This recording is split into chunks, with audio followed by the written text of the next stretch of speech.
Hi, it's Frank. Once again, we're going to be talking about seventh chords. Specifically, we're going to look at how to construct seventh chords in the key of A harmonic minor. This is going to be very similar to what we did when we looked at triads and we moved from C major to A harmonic minor.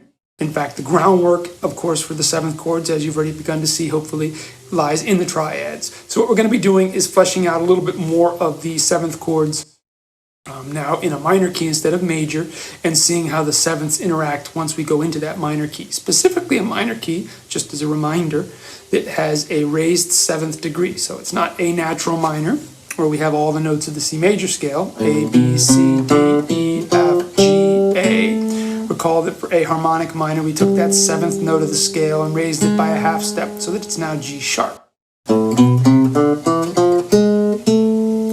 So with that in mind, we're going to go ahead and look at how we make the seventh chords here, and we're going to see that there is some overlap, of course, with the C major scale, but we also get a chord here that's unique to the harmonic minor that once again builds on what we already saw with the triads. So just to jump right in, I already covered the scale we're going to use, so let's just go ahead and talk about the first chord.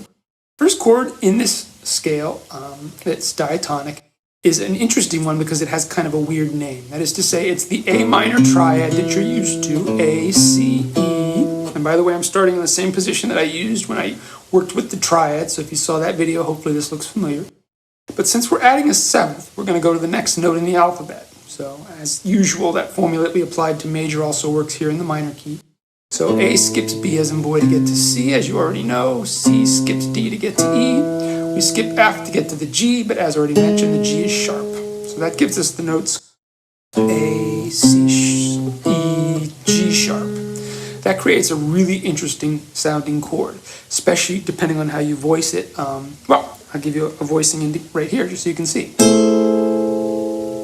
This chord is actually, if I recall correctly, the one featured at the end of the famous James Bond theme, the one that came out with the original movie in the 60s that gets replayed every so often, of course, whenever a new version is made. So that chord is known as an A, in this case, minor major seventh. That is to say, literally, it's the A minor triad, but with a major seventh attached to it.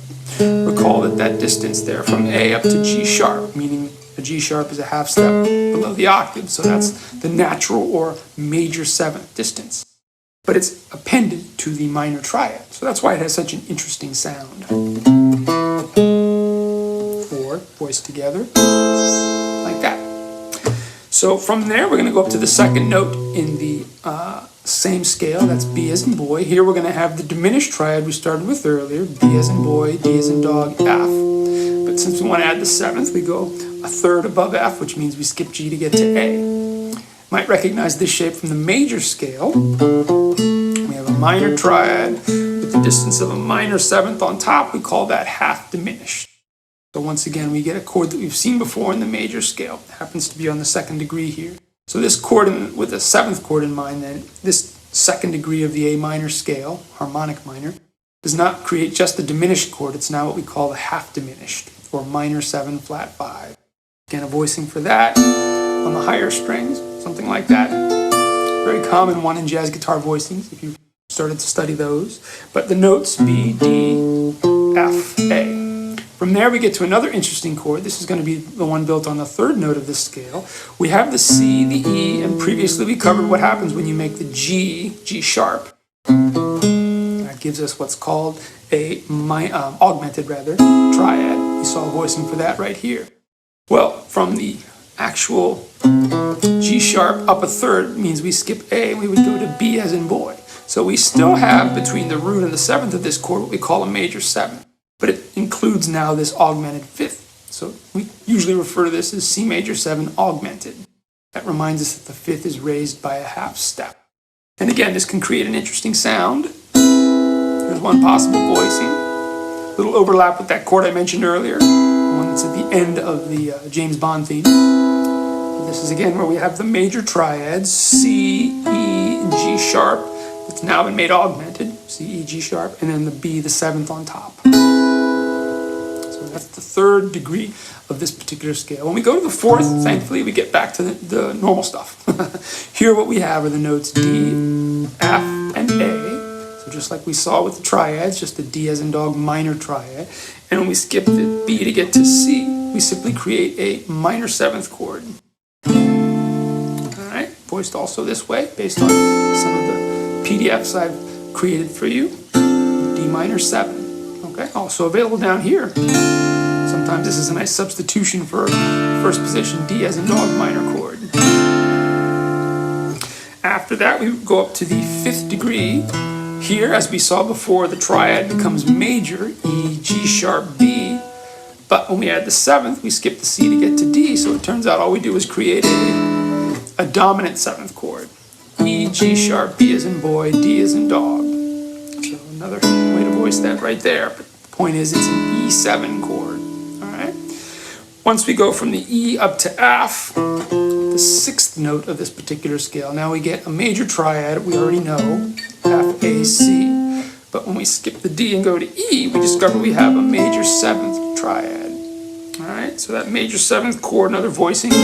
Sorry, that's not it. That's it. Bit of a stretch there. Could also be played down here, like that. Again, these voicings I'm going over on the first 4 strings, they'll be reflected. Some of them will be reflected on the actual PDF that's linked here in the description, just as a reminders. As always, I like to provide some voicings to get you going. But the idea here is to notice that what we're doing is taking the triads we already worked with and just simply adding a 7th to them. So the basic formula remains intact. That's because, as I've said before, the triad is kind of the building block. We're just adding a 7th degree, and in some cases that necessitates an adjustment to our voicing. We've talked a little about that via drop voicings, so you'll see a mix of different voicings when you look at that PDF that's linked in the description. But once again, the basic idea, F major 7th chord, F, A, C, E, like that. From there, A, B, C, D, E, F, we get to the G sharp. As it turns out, the G sharp gives us, for the first time, an official diminished 7th chord. Not a half diminished chord, but an actual diminished 7th chord. If you think way back to when I first introduced diminished triads, I alluded to the fact that this chord, especially in the minor key, the A harmonic minor key, is going to be linked to something larger. I specifically mentioned how in the key of A harmonic minor, when we were dealing with triads, we had D as in boy, D as in dog, and F, diminished triad built on the 2nd degree. And then when we got all the way around to the G sharp, if I drop an octave lower, G sharp, B as in boy, D as in dog. So those 2 diminished chords I just mentioned share 2 notes between them. And as it turns out, since it's built from the same interval, they're exactly the same chord when you reach the diminished 7th arrangement of this particular chord. It's G sharp, B as in boy, D, and F. If I went to the next note, meaning a minor 3rd away from the F I just landed on, I would once again be landing on G sharp, and I would start the 4-note pattern all over again an octave higher. So that's kind of cool, because one of the voicings that's very common on the first 4 strings is simply a version which can be played with a bar shape like that, or separate fingers, where you can simply slide up and down, or down I should say, the distance of a minor 3rd, meaning a step and a half, with all the notes. But if you use your first finger, index as a guide, it becomes more obvious. Anywhere I land, skipping that interval, I'm playing the exact same set of notes. Diminished 7th chord to be sure, but I'm also playing specifically the same diminished 7th chord. So that's where we reiterate that any note within that chord can technically serve as the root of that chord. All right? And that's a really useful trick that'll come in really handy. In fact, we've seen a little bit of that, I think, in the arrangement I posted not long ago of my Bonnie Lies Over the Ocean, where I used some 7th chords, some secondary dominant and diminished chords. So again, we'll explore that in detail some more as we move forward.